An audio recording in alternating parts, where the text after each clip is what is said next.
Hi everyone, the topic of today's class is prepositions. Prepositions describe the relationship between the words in a sentence. They show us how the verb relates to the noun. There are over 100 prepositions in the English language. This class focuses on the most commonly used prepositions and how to use them correctly. Let's start off by looking at prepositions of time. So there are three main prepositions used to refer to time: at, in, and on.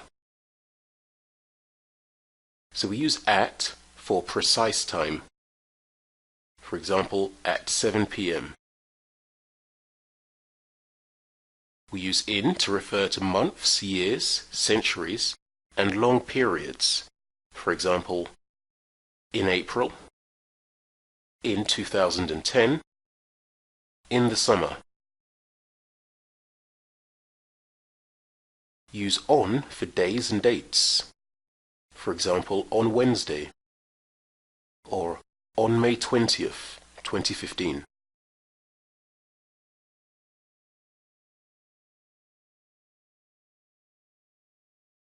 When we say last, next, every, this, we do not use at, in, or on.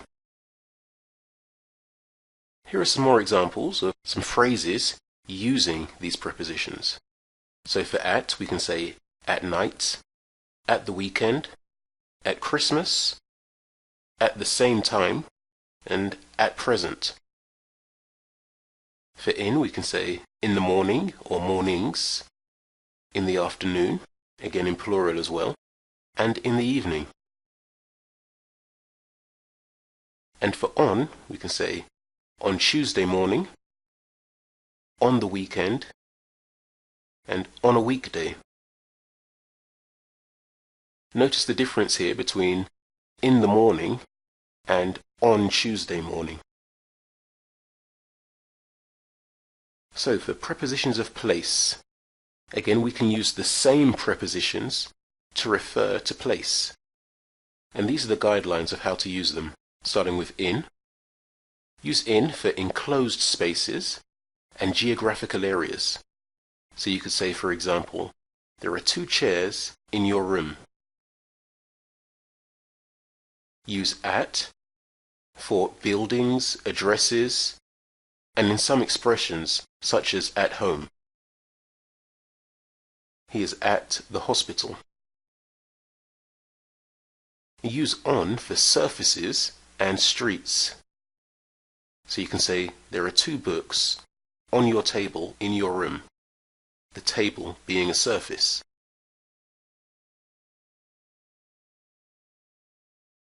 Here are some more examples of how to use these prepositions to refer to places. So for at, you could say at 221B Baker Street, or at the dentist's, at work, at the mall. For on, we could also say on Baker Street. Now here, Baker Street is not a specific address. It is a street, so we say on. On the river. On the corner.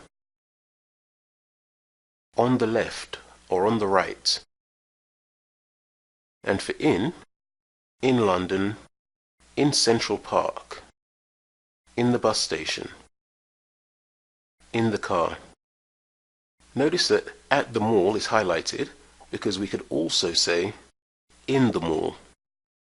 And also in the bus station is highlighted because we can also say at the bus station, depending on how we are describing the relationship with the object.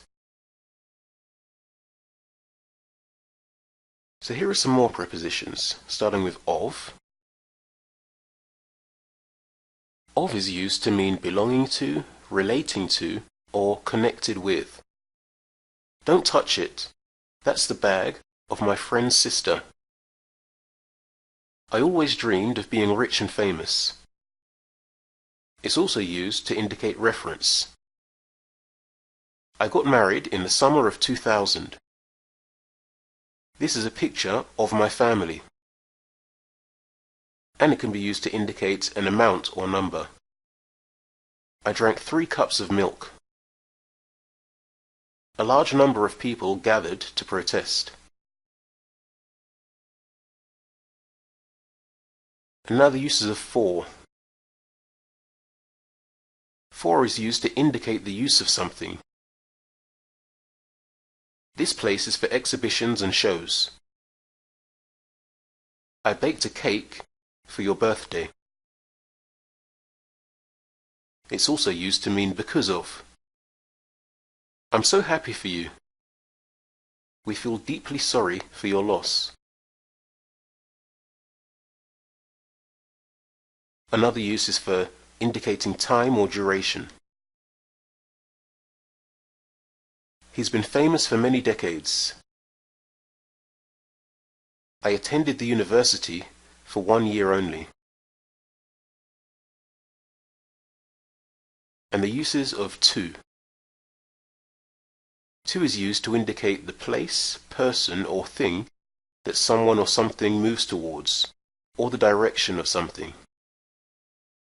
I'm heading to the entrance of the building. The package was mailed to Mr. Kim yesterday. It can be used to indicate a limit or an ending point. The snow was piled up to the roof. The stock prices rose up to $100. And it can also be used to indicate relationship. This letter is very important to your admission.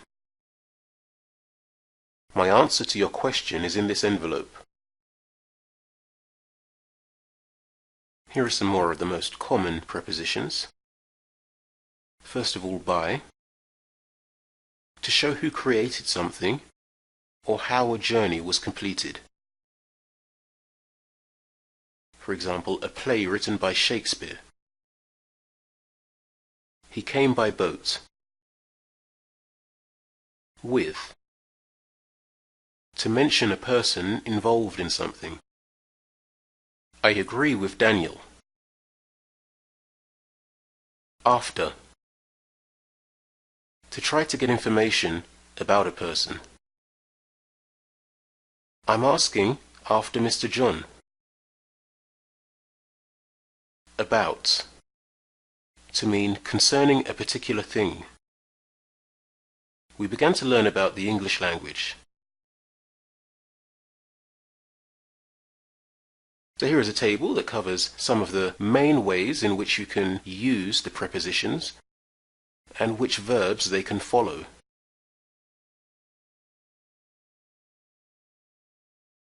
An important rule with prepositions is that you shouldn't use or end a sentence with an unnecessary preposition when the meaning is clear without the preposition.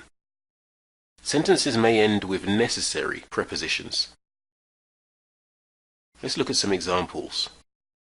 So it's correct to say, that's something I can't agree with. Here, with is a necessary preposition. It's also correct to say, where did he go? However, where did he go to is incorrect. Here to is unnecessary, because the meaning is clear without it.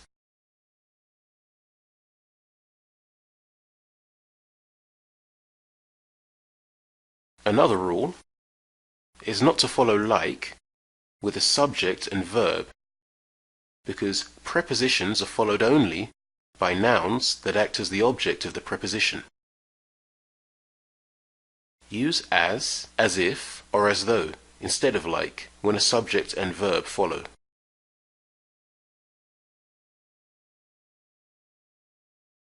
So it's correct to say, I wish I could be more like her.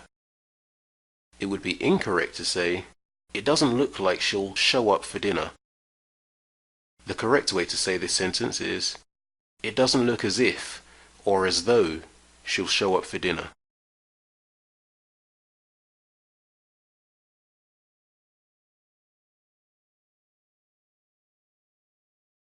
Now let's put some of this information into practice. Create sentences using at, in, and on. For example, using on, my birthday is on July 15th.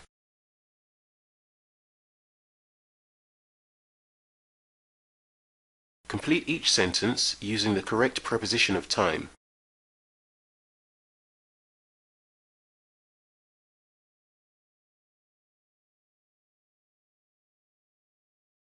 Now do the same using prepositions of place.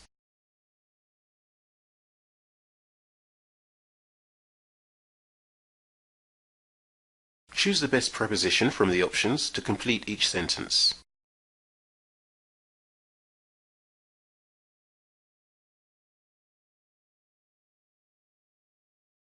Which sentences use the prepositions correctly?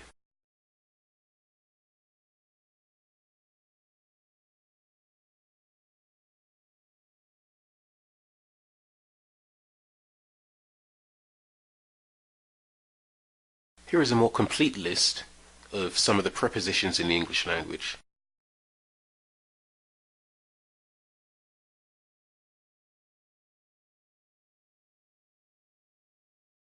And that brings us to the end of today's class. For more information on our one-to-one classes with a native speaking teacher, please visit speakeasy1to1.com.